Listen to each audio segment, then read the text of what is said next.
नमस्कार, अब दुनिया की फटाफट बुलेटिन में आप सभी का स्वागत है और नजर डालेंगे आज की खास खबरों पर।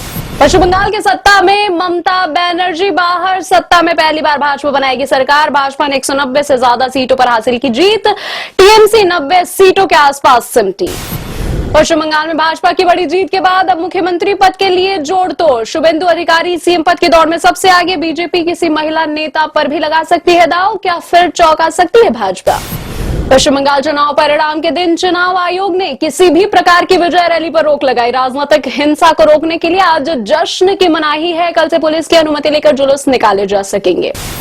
लंबे समय बाद केरल की सत्ता में कांग्रेस की वापसी। कांग्रेस ने यूडीएफ ने हासिल किया बहुमत से काफी ज्यादा सीटें हासिल की। पुडुचेरी में भी फिर रंगास्वामी की वापसी। असम में तीसरी बार भाजपा की सरकार। कांग्रेस के दिग्गज नेता गौरव गोगोई जोराहाट में नहीं बचा पाए अपनी सीट। एक बार फिर मुख्यमंत्री बन सकते हैं हेमंता बिस्वा शर्मा। विधानसभा चुनाव के कुछ समय पहले पार्टी बनाने वाले फिल्म अभिनेता विजय थलपति ने चौंकाया। सत्तारूढ़ डीएमके और एआईडीएमके को पछाड़कर बनी सबसे बड़ी पार्टी, बहुमत से कुछ ही सीटें दूर। गुजरात की उमरेठ विधानसभा सीट पर हुए उपचुनाव में भाजपा की जीत। भाजपा उम्मीदवार हर्षद परमार ने कांग्रेस भृगुराज सिंह चौहान को 30,000 से अधिक मतों के अंतर से हराया। परमार को 85,500 वोट मिले। राज्यसभा में तृणमूल कांग्रेस की उपनेता सागरिका घोष ने पश्चिम बंगाल विधानसभा चुनाव के लिए सोमवार को मतगणना में देरी का आरोप लगाया। बंगाल में टीएमसी की हुई हार। उच्चतम न्यायालय ने अपने ही रजिस्ट्री कार्यालय पर निशाना साधते हुए उसके रवैये को अनुचित करार दिया। कहा उसके अधिकारी खुद को सुपर सीजीआई समझते हैं। आयुषी मित्तल उर्फ आयुषी अग्रवाल द्वारा दायर जमानत याचिका पर सुनवाई करते हुए कोर्ट ने की यह टिप्पणी। विजय के पिता एसए चंद्रशेखर ने कांग्रेस को टीवीके के साथ गठबंधन का खुला न्यौता दिया है। उन्होंने कहा कि कांग्रेस एक ऐतिहासिक और परंपराओं वाली पार्टी रही है, लेकिन लगातार दूसरी पार्टियों को समर्थन देने के कारण उसकी ताकत कमजोर हुई है। सुप्रीम कोर्ट ने रेणुका स्वामी हत्याकांड में गिरफ्तार कन्नड़ अभिनेता दर्शन द्वारा दायर याचिका पर सोमवार को सुनवाई करते हुए कर्नाटक सरकार से रिपोर्ट मांगी। याचिका में आरोप लगाया गया है कि उन्हें जेल में भोजन जैसी बुनियादी सुविधाएं भी नहीं दी जा रही हैं।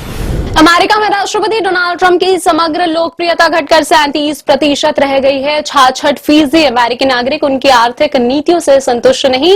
नवंबर में होने वाले चुनाव से पहले इस सर्वेक्षण को काफी अहम माना जा रहा है। अमेरिका के राष्ट्रपति डोनाल्ड ट्रंप ने कहा अमेरिकी नौसेना और मूज जल डमरू मध्य में फंसे अन्य देशों के पोतों को सुरक्षित निकालने में सोमवार से मदद करेगी। ट्रंप की चेतावनी, इस प्रक्रिया में किसी भी तरह के हस्तक्षेप से सख्ती से निपटा जाएगा। भारत की योजना पर नेपाल को आपत्ति। नेपाल ने भारत और चीन द्वारा लिपुलेख दर्रे के रास्ते आगामी कैलाश मानसरोवर यात्रा आयोजित करने की योजना पर आपत्ति जताई और दावा किया कि यह उसका क्षेत्र है। ममता बनर्जी के घर के बाहर लगे जय श्री राम के नारे। मतगणना के बीच टीएमसी बीजेपी कार्यकर्ताओं में झड़प। पश्चिम बंगाल के बैरकपुर स्थित राष्ट्रगुरु सुरेंद्रनाथ मतगणना केंद्र पर झड़प हो गई। इंडी गठबंधन का कोई भविष्य नहीं है। विधानसभा चुनाव के रुझानों पर भाजपा ने राहुल गांधी पर भी निशाना साधते हुए कहा कि वह गठबंधन का प्रभावी नेतृत्व करने में विफल रहे हैं और मतगणना के दिन एक बार फिर अनुपस्थित रहे। काउंटिंग के दौरान बंगाल में 4 जगहों पर हिंसा झड़पें हुई। आसनसोल में टीएमसी ऑफिस कैंप में तोड़फोड़। जमुरिया में आगजनी की घटना। कूच बिहार में सुरक्षा बलों ने लाठीचार्ज किया। बागदा से तृणमूल कांग्रेस के उम्मीदवार मधुपर्णा ठाकुर ने आरोप लगाया कि मुस्लिम बूथों पर टीएमसी का पीछे रहना नामुमकिन है। इस बात का संकेत है कि ईवीएम को हैक किया गया है।